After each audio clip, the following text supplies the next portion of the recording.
احسان ہے جی میں نے دین کے لیے بہت کر، میں دین میں تھم دے کے کھڑا نہیں، کچھ بھی نہیں ہے۔ اگر کوئی بھی اس دین اسلام کے لیے کھڑا نہ ہو، میں ایک مثال دے رہا ہوں، دین اسلام کے لیے کوئی بھی کھڑا نہ ہو تو اللہ تبارک و تعالیٰ کو کسی کی ضرورت ہی نہیں ہے۔ اللہ اپنے دین کی خود حفاظت کرے گا، اللہ اپنے قرآن کی خود حفاظت کرے گا۔ لیکن چونکہ اب جس نے بھی لا الہ الا اللہ محمد رسول اللہ پڑھا ہے، اب اس کی یہ ذمہ داری ہے کہ قیامت تک وہ اس دین کی حفاظت کے لیے اپنی جان، اپنی آل اولاد، اپنا سب کچھ قربان کرے گا۔ ورنہ اللہ کو یہ طاقت ہے۔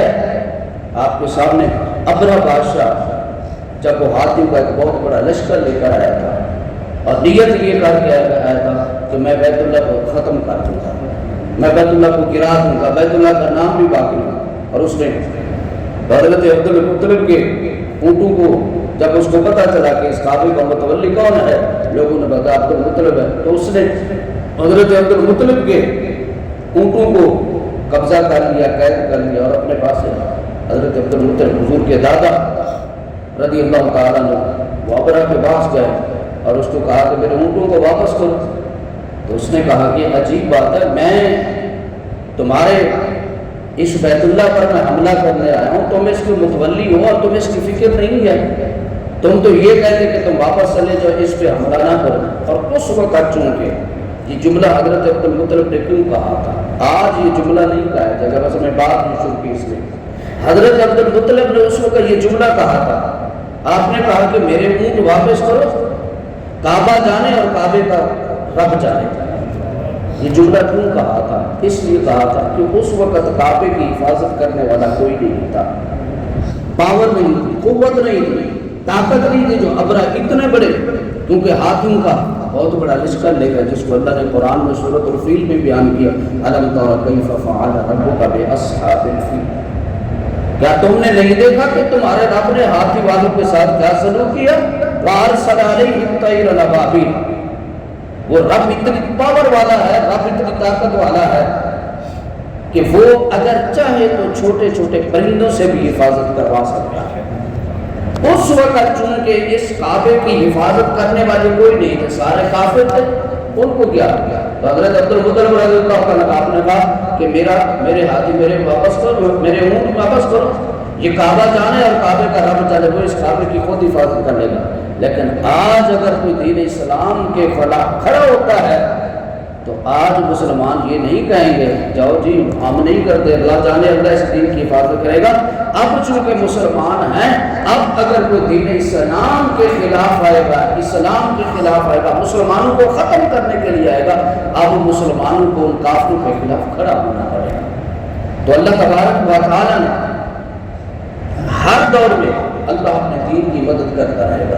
تو سورۃ الاحزاب، احزاب گروہ کو کہتے ہیں چونکہ اس میں مختلف گروہوں نے مل کر مسلمانوں کو اور مدینہ طیبہ پر چڑھائی کا، اور دل ذہن میں یہ تھا کہ ہم ایک بہت بڑی قوت مل کر مسلمانوں کو ختم کر دیں گے۔ تو اس لیے اللہ تبارک و تعالیٰ نے اس سورہ مبارکہ میں سورۃ الاحزاب غزوہ خندق کا ذکر کیا، اس کے مطابق اس سورت کا نام جو ہے سورۃ الاحزاب رکھا گیا۔ اور اس کا آغاز اللہ تبارک و تعالیٰ نے کہا کہ یا ایھا النبی، اے نبی، اور اعلیٰ حضرت نے جو اس کا ترجمہ کیا، آپ نے نبی کا معنی کیا ہے غیب کی خبریں دینے والا، کیونکہ اب جتنا ادھر بھی جو سیدی صاحب نے ترجمہ کیا، انہوں نے حالانکہ سیدی صاحب نے آگے لکھا ہے استبیان القرآن میں آگے جا کے یا نبیوں کے اوپر دیکھیے آپ نے لکھا ہے کہ نبی کا معنی اعلیٰ حضرت نے جو آپ پر لکھا ہے، آپ نے کہا کہ اے نبی، اے غیب کی خبریں دینے والے، آپ اللہ سے ڈرتے رہیں۔ باقی جتنے بھی مترجمین ہیں، ترجمے کرنے والے ہیں، ٹرانسلیٹ کرنے والے ہیں، قرآن پاک کی تفسیر کرنے والے ہیں، انہوں نے یا ایھا النبیوں کا معنی اے نبی کیا ہے۔ لیکن اعلیٰ حضرت امام احمد رضا فاضل بریلوی رحمۃ اللہ تعالی علیہ، آپ نے قرآن مجید میں جہاں بھی نبی کا لفظ آیا، آپ نے اس کا معنی کیا ہے اے غیب کی خبریں دینے والے۔ اس کی آپ نے وجہ بتائی ہے کہ میں نے یہ ترجمہ کیوں کیا ہے۔ آپ فرماتے ہیں اس لیے کہ قرآن مجید، قرآن رجیش کے جتنے بھی الفاظ ہیں، یعنی کہ آپ اس کا معنی لکھا، یعنی یا کا معنی یا ایھا، اے، آگے اتق اللہ، اللہ سے ڈرو، والا اور نہیں تو تے اطاعت کریں کافروں کی، والمنافقین اور منافقین۔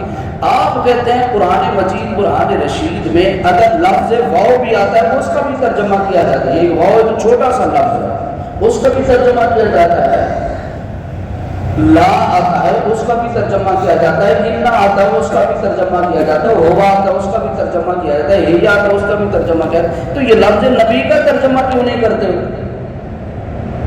تو باقی تو آپ سارے کے معنی کر رہے ہیں، تو آپ جب نبی کا معنی ہے، چونکہ نبی کا معنی ہی غیب کی خبر دینے والا ہے۔ اب آپ اندازہ کریں جو بندہ یہ کہے کہ نبی کو غیب کا علم نہیں ہے، وہ بندہ کتنا ظالم ہے، وہ بندہ کتنا مجرم ہے۔ نبی کا معنی ہی غیب کی خبر دینے والا ہے۔ اب یہ نہیں ہے کہ ہماری طرح مثال کے طور میں ایک مثال ہے، ایک بندے کا نام ہے بہادر خان اور وہ بلی سے ڈرتا ہوگا، ایک بندے کا نام شیر خان ہوگا، ڈرتا وہ بلی سے ہوگا، کیونکہ اس کا نام جو ہے وہ اس کے ماں باپ نے رکھا ہے، لیکن اس میں طاقت نہیں ہے۔ لیکن اللہ نے اپنے نبی کو جو صفت دی ہے، اللہ نے وہ کمال بھی عطا کیا ہے۔ اللہ نے اپنے نبی کو جو صفت دی ہے، مثال کے طور پہ حضور کا نام ہے بشیر اور آپ بشیر ہیں، اللہ نے آپ کو نذیر کا، بشیر کہتے ہیں خوشخبری سنانے والا، اللہ نبی کریم صلی اللہ علیہ وسلم نے ہمیں جنت کی خوشخبریاں نہیں سنی۔ نبی کا معنی ہے، حضور کا ایک معنی ہے نذیر، نذیر کا معنی ہے ڈرانے والا، حضور نے ہمیں جہنم سے ڈرایا۔ حضور کا نام ہے محمد صلی اللہ علیہ وسلم، محمد کا معنی ہے جس کی سب سے زیادہ تعریف کی جائے، حمدم بعد حمدہ، جس کی سب سے زیادہ کائنات میں تعریف کی جائے، اور کائنات میں جس کی سب سے زیادہ تعریف کی جا رہی ہے خدا کی، خدا کے بعد مصطفیٰ کی۔ حضور علیہ السلام کا معنی ایک نام ہے ہادی، ہادی کا معنی ہے ہدایت دینے والا، تو حضور نے ہمیں ہدایت نہیں دی، حضور ہادی نہیں بن کر۔ تو عرض کرنے کا مقصد یہ ہے کہ اللہ نے اپنے محبوب کو جو بھی نام دیا ہے، جو بھی صفاتی نام دیا، حضور میں وہ صفت پائی جاتی ہے۔ تو نبی کا معنی کیا ہے؟ غیب کی خبر دینے والا، ثابت ہوا نبی کہتے ہی اسے ہیں جو غیب کی خبر دینے والا۔ ہاں، اور غیب کی خبر کیسے دیتا؟ میں پیچھے اس بات پر گفتگو کر چکا ہوں۔ نبی غیب کی، نبی غیب مطلع علی الغیب ہیں، یعنی اللہ نے آپ کو جو عطا کیا حضور وہی ہمیں غیب کی خبریں عطا فرماتے ہیں۔ تو یہاں پر اللہ نے اس سورہ مبارکہ کا آغاز یا ایھا النبی سے کیا ہے، اے غیب کی خبریں دینے والے۔ پھر آگے اللہ تبارک و تعالیٰ نے پھر سورۃ مبارکہ کا آغاز کیا، اور انشاءاللہ تبارک و تعالیٰ کل کے درس میں اس کو مزید آگے پڑھیں گے۔ اللہ پاک ہم سب کو عمل کی توفیق عطا فرمائے۔